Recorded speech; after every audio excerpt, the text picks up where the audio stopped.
दुनिया के कुछ कोने ऐसे लगते हैं जैसे उन्हें खुद तख़य्युल ने रंगों से बनाया हो।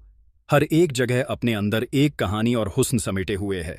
सोचें ज़रा, इटली का पूजितानो, जहां हल्के रंगों वाले मकानात चमकते बहेरा रूम के ऊपर चट्टानों से लपटे हुए हैं।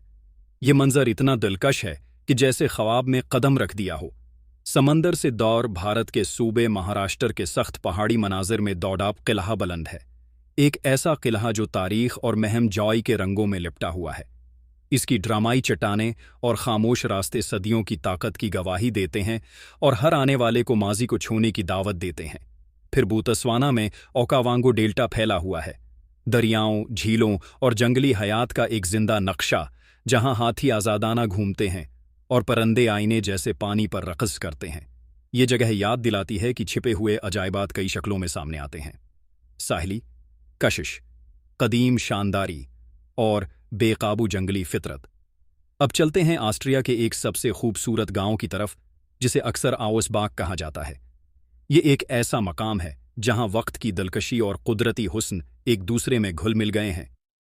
टाइरोलेनी अल्प्स के दरमियान घरा हुआ ये गांव सब्ज चरागाहों, बर्फ पोश पहाड़ों और ताज़ा हुआ से भरा हुआ है, जो दिल को सुकून बख्शता है। लकड़ी के रवायती मकान, रंग बरंगे फूलों से सजे हुए बालकोनियों के साथ हर मौसम में दिलकश मंजर पेश करते हैं। गर्मियों में ये सब्जे और जंगली फूलों से पोस्टकार्ड जैसा लगता है, जबकि सर्दियों में बर्फ से ढके छतों और चमकती वादियों के साथ परियों की कहानी जैसा मंजर पेश करता है। ये गांव सिर्फ कुदरती मनाजिर ही नहीं बल्कि सकाफती तजर्बा भी पेश करता है। यहाँ सालाना यूरोपियन फोरम आउसबाक मुनाकद होता है, जहाँ दानशूर और रहनुमा जमा होते हैं, जिसने उसे हुस्न और ख्यालात दोनों का मकाम बना दिया है। खामोश गलियाँ, छोटे गिरजा घर और खुश आमदीद कहते सराय उसके खालिस ऑस्ट्रियन हसन की झलक दिखाते हैं। चाहे आप पहाड़ी रास्तों पर चल रहे हों, बर्फानी ढलवानों पर स्कीइंग कर रहे हों या पहाड़ी कटिया से मनाजिर देख रहे हों, आउसबाक आपको फितरत और रवायत से जोड़ देता है। अब दोबारा महाराष्ट्र के ज़िला नासिक में तुदराप किला खड़ा है, जो मगरबी भारत के सबसे शानदार किलाओं में से एक है। ये तकरीबन 1600 फुट की बुलंदी पर वाक़े है और सब्ज वादियों और दूर तक फैले पहाड़ों का हैरान कुन नज़ारा पेश करता है। उसकी ऊंची बाजालट चट्टानें और ढलवानी पहाड़ियां आसमान के साथ एक शानदार मंजर बनाती हैं। यहाँ पुराने पत्थर के तराशे हुए जीने, पानी के पुराने निज़ाम और किला बंद दीवारों के आसार आज भी मरहटा दौर की अजमत और बहादुरी की कहानियां सुनाते हैं। बारिश के मौसम में यह किला बादलों और धुंध में लपट जाता है और तुलुआ आफताब के वक्त सुनहरी रोशनी से जगमगा उठता है। अब रख करते हैं यूनान के नवाजियो बीच की तरफ, जिसे शप रेग बीच भी कहा जाता है। ज़ाकिंथोस जजीरे पर वाक़ ये मकाम बुलंद चौने की चट्टानों में घरा हुआ है, जो नीलगो समंदर के साथ एक शानदार मंजर बनाती हैं।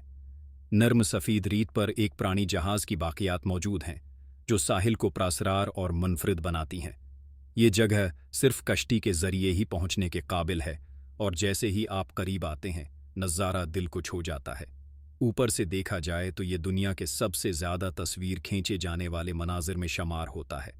फिर वापस चलते हैं पूजितानो की तरफ, जो इटली के अमाल्फी साहिल पर वाक़या है। ये गांव अपने रंगीन घरों, तंग गलियों, लीमों के दरख्तों और दुकानों के साथ ऐसा लगता है जैसे जिंदा पोस्टकार्ड हो। उसके साहिल और रेस्तोरां शाम के वक्त सुनहरी रोशनी में नहा जाते हैं और मंजर को जादुई बना देते हैं। यहाँ कुदरत और इंसानी फन तामीर एक दूसरे को कमाल तरीके से मुकम्मल करते हैं। ओकावांगो डेल्टा की विसात में हर मंजर जैसे फितरत का शाहकार लगता है। कभी हाथी पानी में चलते हैं, कभी परिंदे आसमान को रंगीन कर देते हैं। यहाँ खामोशी से कश्ती में सफ़र करना आपको बराह रास्त जंगली हयात के करीब ले जाता है। ये जगह बिल्कुल ऐसी है जहाँ फितरत अपनी असल सूरत में जिंदा है। आखिर में पहुँचते हैं दूर की सफ़ीद चट्टानों पर, जो इंग्लैंड की पहचान समझी जाती हैं। उनकी सफ़ीद चमकती हुई दीवारें समंदर के गहरे नीले पानी के साथ एक शानदार तज़ाद पैदा करती हैं। ये चट्टानें मैलों तक फैली हुई हैं और सदियों से उम्मीद और ताकत की अलामत रही हैं। उनके सब्ज़ किनारे और जंगली फूल उस हुस्न को मज़ीद बढ़ा देते हैं। हमारी उस सफ़र में शामिल होने का शुक्रिया। ये छिपे हुए अजायबात याद दिलाते हैं कि हमारी ज़मीन किस कदर हुसैन और प्रासरार है। अगर आपको ये सफ़र पसंद आया हो तो लाइक, शेयर और सब्सक्राइब करना ना भूलें। जिस